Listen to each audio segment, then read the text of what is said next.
Alors, on aide donc l'Ukraine sur le plan matériel, mais aussi en affaiblissant économiquement la Russie. Nouveau paquet de sanctions décidé par les 27.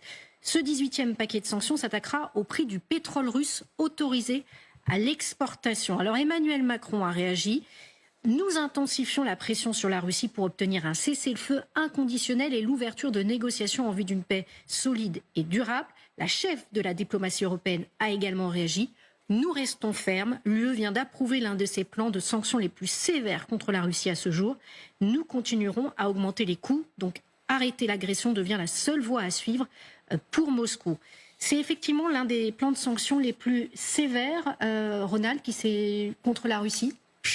Hier soir, j'étais sur le plateau avec Margot Haddad, tout ça, et on en a parlé, on discutait de ça, et on se demandait tous autour du plateau pourquoi est-ce on doit en arriver à 18 paliers de sanctions. Il fallait pas frapper un peu plus fort dès le début.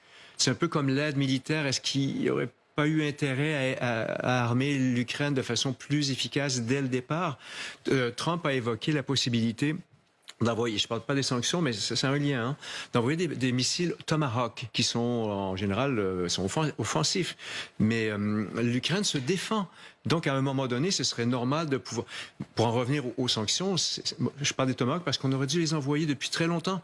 Les sanctions, 18 groupes de sanctions, il me semble qu'on aurait pu sanctionner depuis bien plus longtemps tous ces personnages, les banques qu'on sanctionne maintenant. Pourquoi avoir attendu aussi longtemps? Et puis, il faudrait sanctionner peut-être les pays européens, par exemple comme l'Espagne, qui a exporté des machines-outils pour pouvoir fabriquer des tubes de canons d'obusier.